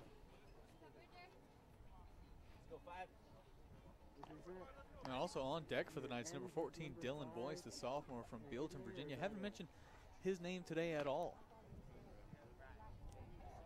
Really fun to see him at bat, though. So hopefully Bridger Taylor can get it done and give Boyce an opportunity at the plate. That was too far inside, make the count 2-1.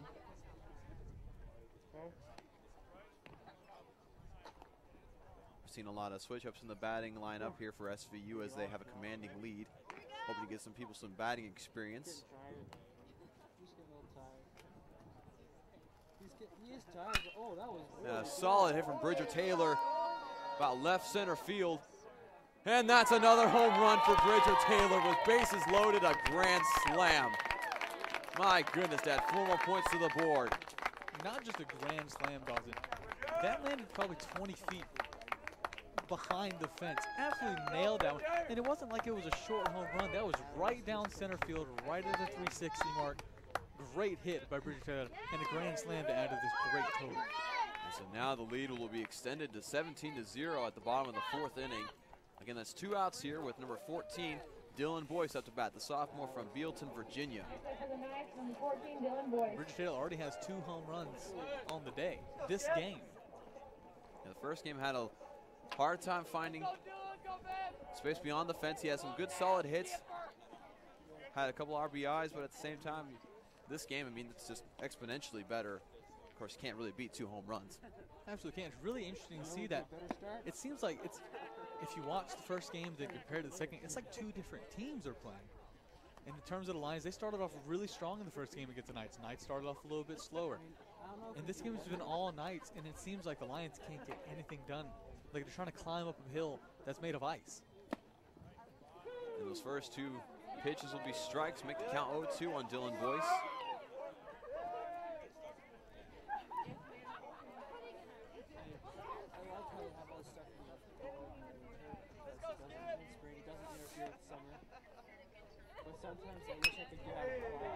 That'll be a foul ball. We'll keep him alive. The count still being 0-2. I would love to come out of class and hot out here.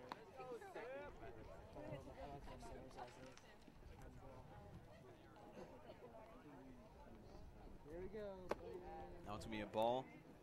And assuming Dylan Boyce stays alive, up next to bat for the Knights will be number 10, Shane Maloof, the freshman from Princeton, Texas. Shane Maloof is actually a member of the Knights Sports Network here. He's a commentator for men's and women's volleyball. He's obviously not working today for, again, obvious reasons. For obvious reasons, he's got a baseball game to attend to, but Shay does a great job at the Knights Sports Network. Again, like you said, commentator for volleyball and other things, runner for football. Does a great job. Interesting to see what he does here, but right now all the focus on Dylan Boyce because Dylan Boyce has the opportunity to get it done. He has a 2-2 count right now. 2 outs, no one on base.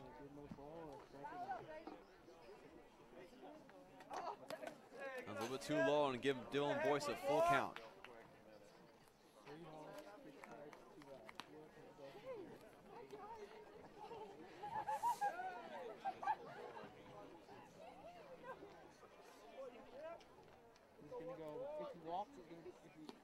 If he moves, he's going to go to first. That's it.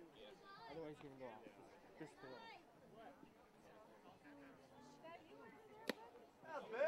It's too far to the outside, and so Dylan Boyce will get to first base on the walk. And up next to bat, again, we mentioned before, the member of the Knights Sports Network, Shane Maloof, a freshman from Princeton, Texas. You have to wonder what happened with number 9, Bryce Kendall, just on that last series with Dylan Boyce. You had the count in your favor. You had 2 strikes to 1 ball, and then 3 consecutive out of the strike zone, just not able to get it done for Bryce Kendall. It'll be interesting to see what the coaches for the Lions do now. As again, you see them on your screen meeting together to discuss the next move. It also, from the looks of it, looks like the next move might be switching up pitchers yet again. Number 7, Jeremiah Yonker is out there warming up. We've seen him have some great at-bats for the Lions. Yonker is listed as a pitcher, so the 7th pitcher we've seen today for the Lions of Penn State Mont Alto.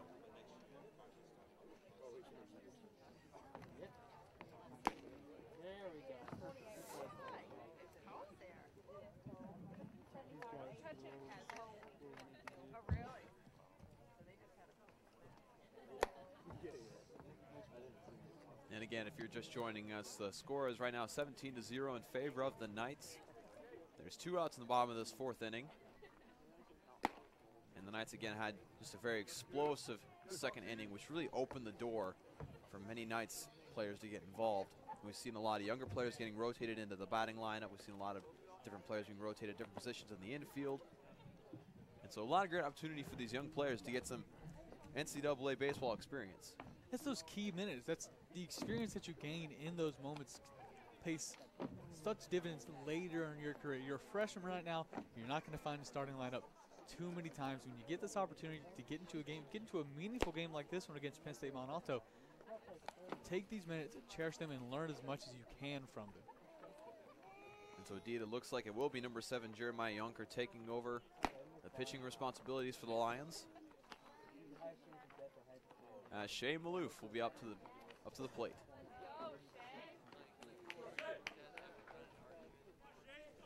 Cold enough to get you, but not so cold that people realize it.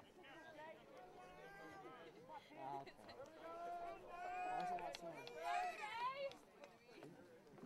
You got it, Shay. That'll be just a little too low to the outside.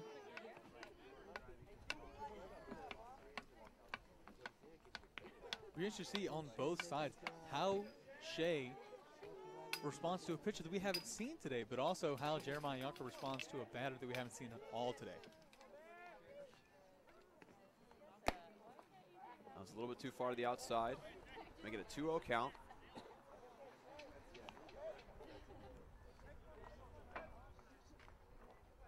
You know, Shane Maloof is one of those young players just has such a love for the game, such motivation, especially when coming here at SVU, an opportunity to play college baseball. Very exciting moment for him. His first at-bat in collegiate baseball as he swings and a miss, make the count 2-1. A really great pitch by number 7, Jeremiah Yonker. Right down the middle, great fastball.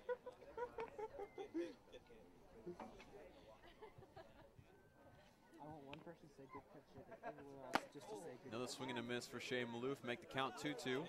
The exact same pitch, just a fastball right down the middle of the strike zone by Jeremiah Yonker. Nothing really Shea could do about that one. Wait, what? Here we go!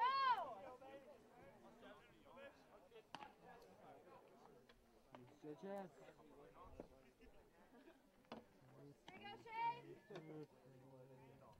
Hey! And Shea Maloof's going to hit that out to right field.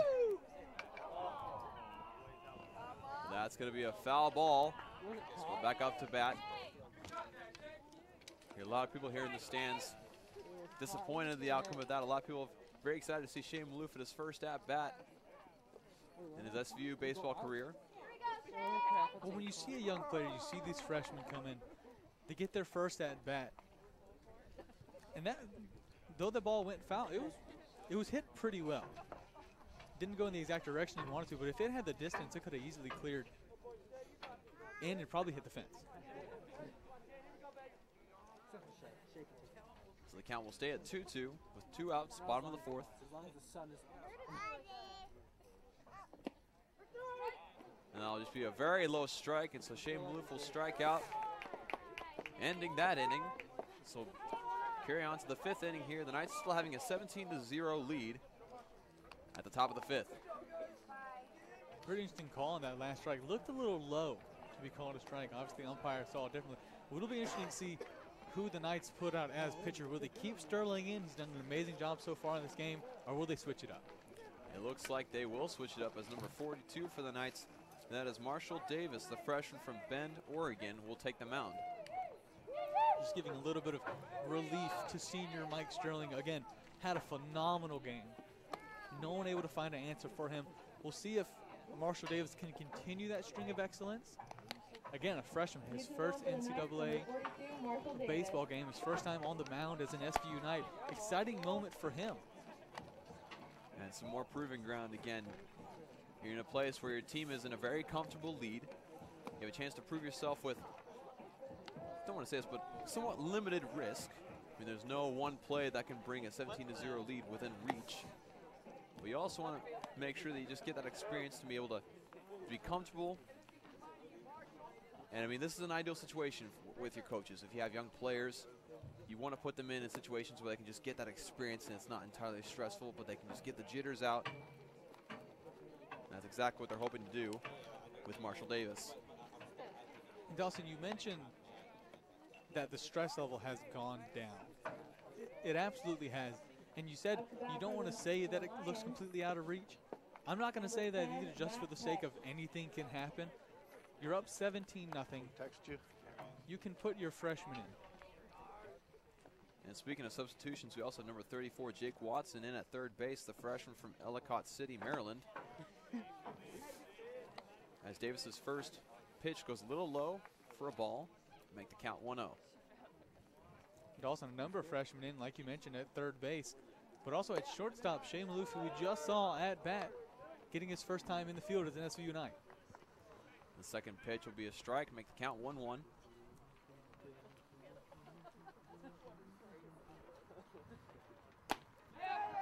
And a swing and a miss by number 10, Matt Peck.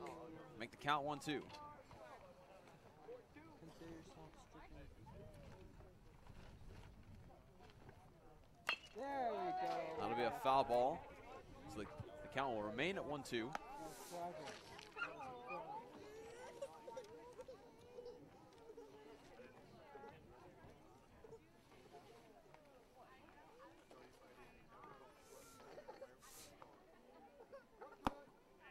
Another low pitch.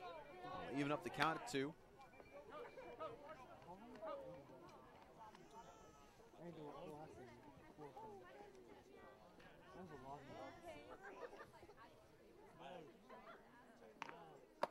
That one's a little bit high, and that'll give him a full count.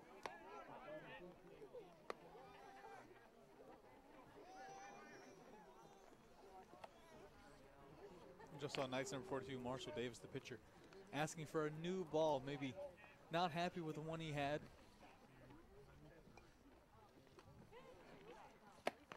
That one's a little bit too high, and so Matt Peck will walk to first base with number 33, Chase Fisher, up to bat for the Lions. Next to the Lions, number 33, Chase Fisher.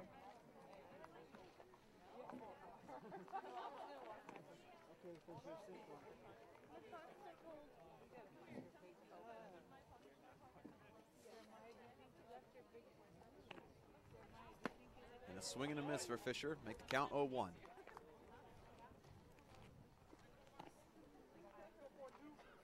And on deck for the Lions will be number 18, Ethan Slusser, the sophomore from Hanover, Pennsylvania.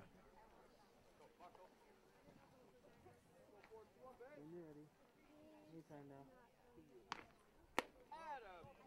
That one's a little bit to the outside. Say just a little bit wide left out of the strike zone. I'll make the count 1-1.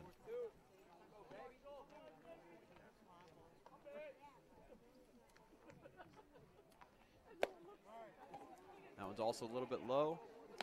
Make the count 2-1. 2 balls, 1 strike.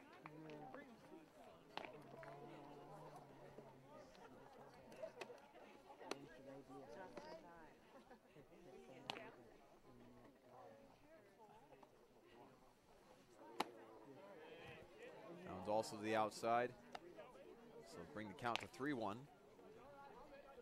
With no outs here at the top of the 5th. I don't know. It's called a baseball cap.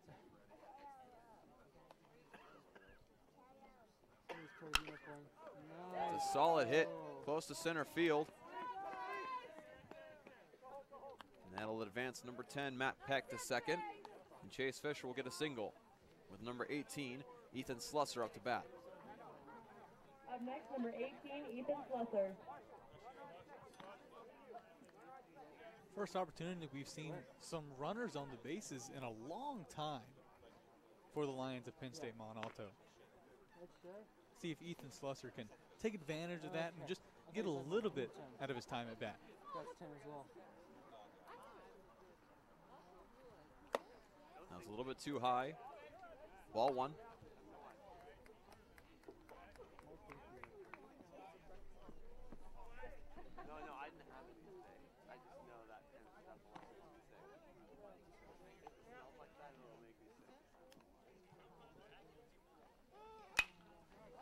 That was a foul ball off the right side of the field.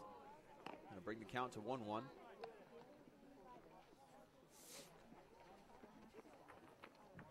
And already, Dawson, you can tell this inning moving a lot slower than ones prior. The styles of pitching between Marshall Davis and the only 2 pitchers we've seen so far for the night between him and Sterling. Sterling is almost one pitch right after the other, like a pitching machine. It didn't really end. But Marshall Davis taking his time, calculating the situation, addressing what's going on. And a solid hit to right field. And now the bases will be loaded for the Lions with number 4, Joseph Wunsch, up to bat. I haven't seen too much from Lions number 4, Joseph Wunsch, throughout this game. Up next, number 4, Hasn't found his Joseph groove Wunsch. hitting-wise. We said that a number of times about many of these hitters on this Lions team. In the first game, they found their groove early. Just haven't been able to find it since then. Maybe things will change.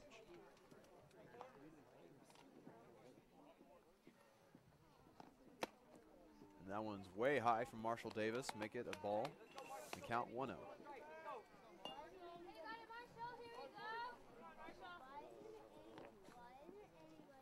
And on deck for the Lions is number 2, Spencer Seaman. That's a beautiful pitch from Davis for a strike. Make the count 1-1. Yeah, but they can make a comeback.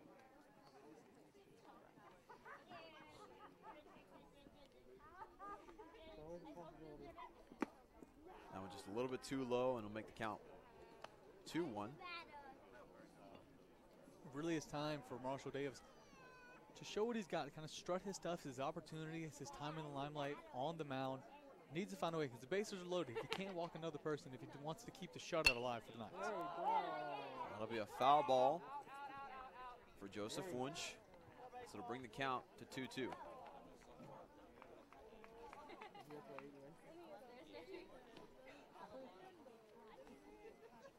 by 2. I hope you wore warm clothes. We're all freezing out here. How are you?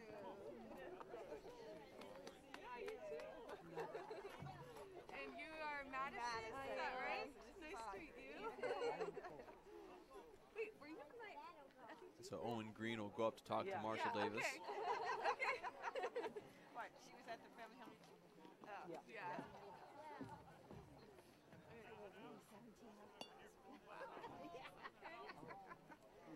Yeah, why don't we switch over? It's a little warmer on this thing. Not much, but a little.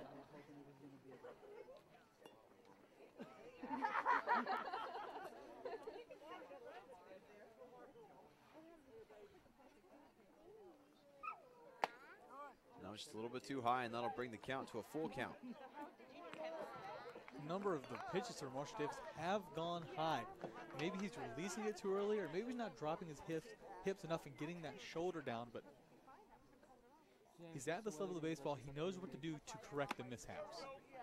It's a little bit too low to the outside, and so there'll be a walk. And the Lions will get on the board as number 10, Matt Peck, will make his way to home plate. It's just the weather. So it's supposed to So now number 2, Spencer Seaman, will be out to bat, the freshman from Chambersburg, Pennsylvania. And that puts one on the board for the Lions. So end of the shutout that the Knights have held throughout this game. You can be a little disappointed if you're the Knights, but you've played great leading it up to this point. And a change of a pitcher for the Knights. Number 8, Jackson Newbold, will come in, the sophomore from Riverton, Utah. Jackson Newbold, really known for his big arm, able to really whip it down, put some heat on it, and get it by batters.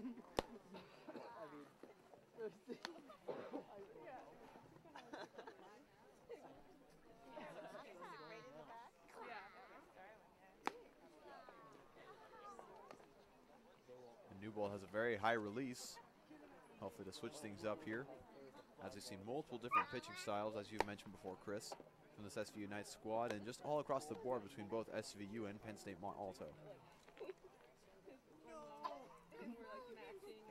Dawson, I'm not mistaken, this is the 7th pitcher the Knights have held, or had, throughout this 2-game stretch. Had a number in the first, going through Johnny Soto, Matt Roll, Riley Daniels, and a number of others. We've seen 3 throughout this game. We started off the first couple of innings with Mike Sterling, who had a great job there. He is a senior. And now we have some of the younger guys. We saw the freshman Marshall Davis, and now we see Jackson up here as a sophomore. make contact with the ball. Oh no, it's fine. I figured you would go around 5. Well, I'm just you gotta keep good contact. First pitch a little bit too high for Newbold. Make the count 1-0. I'm the one taking through the luckily I caught it, but not too much. Yeah, no. It wasn't like you. That'll be popped up. An easy catch for Cole Critchfield. That'll be the first out at the top of this 5th inning. And now up to bat number 3, Chance McClure, the junior from Chambersburg, Pennsylvania. Dawson, let it be noted, the bases are still loaded. Runners on first, second, and third. So a big opportunity for Chance McClure right here, if he can make something of it. We've seen him at bat throughout the entirety of both games now. That's going to be a foul ball out the right side. So make the count 0-1. And on deck for the Lions will be number 15, Hunter Martin.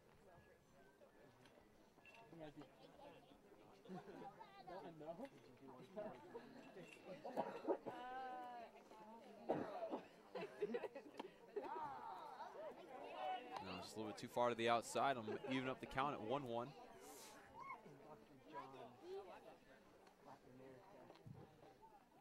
Pitchers now just trying to warm up their arm. They're being subbed out at what seems like a rapid rate, basically every other inning or so. It's a cold day, sun's going down, so we had the warmth earlier from the start of this game and the end of the last one. Sun's going down, getting a little bit colder. Everyone's starting to layer up a little bit more. It got a little bit too comfortable.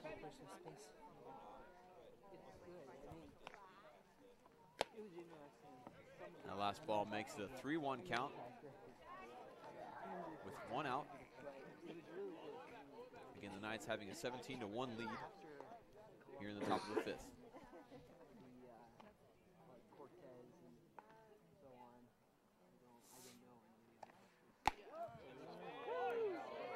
And that'll be a strike there and give him a full count, much to the surprise of Chance McClure.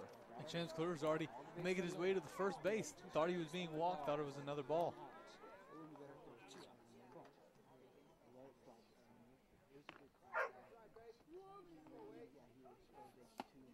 And that one's way too low as Chance McClure will be walked, and so it'll bring another Lion in.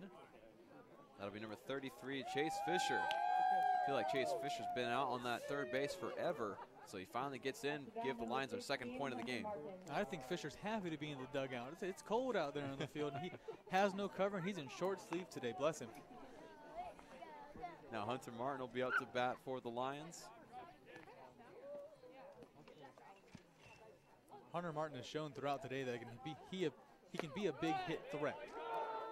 With a good first pitch there from Newbold, it'll be a strike. Make the count 0-1.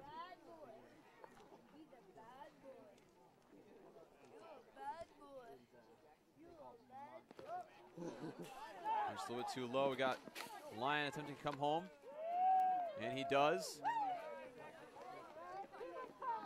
As that is number 18, Ethan Slusser. Gives the Lions their third point. Gutsy move there, try to steal home. Not an easy thing to do.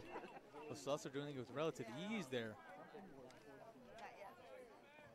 But Dawson, it is the first time in a while we haven't seen the bases loaded. Nobody on first. The very true point is now the count is 1-1 on Hunter Martin. And that's hit out to right field. And that'll be a foul ball. It'll bring the count to 1-2. Here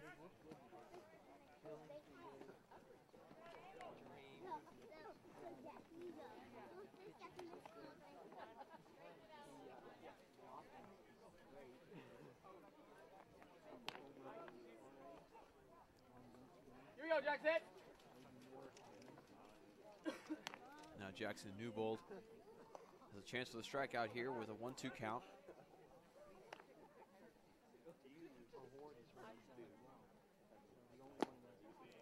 That'll be too low, bring the count to 2-2. Hunter Martin was a little tempted at that one, but decided not to. He thought about it. Didn't realize it was too low. Be great to see Jackson get a strikeout here. I haven't seen a strikeout in a good while for the Knights.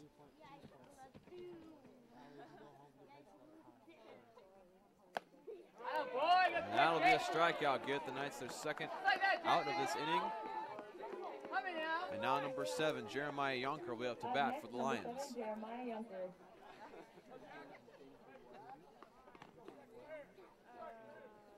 Another big hitter for this Lions team. Jackson really needs to be careful. Can't put it right in that zone that Yonker wants you to put it in.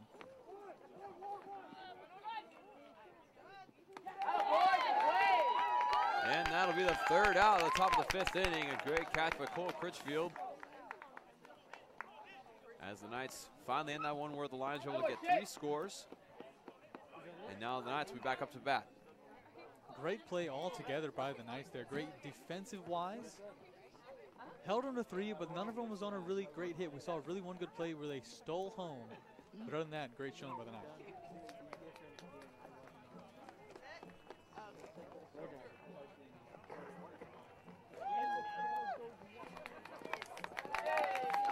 So it looks like that'll be the end of the game here, as the Knights take this one 17-3 in the second portion of this doubleheader. The Knights took the first one 10-4, and then started right back where they left off in the second game. After Dawson ended the last game 17-3, and we were supposed to play 7 full sets. But the NCAA Division III mercy rule came in. If you're up by 8 runs or more after the 5th set, you can call it. And you saw the umpires having a word with head coach Sean Kissel of Penn State Mont Alto, asking what his team wanted to do, elected to let his guys go home. Definitely. And now, again, we want to thank you so much for joining us on the Knights Sports Network here for this baseball doubleheader in beautiful Buena Vista, Virginia. Again, thank you so much for watching, and go Knights.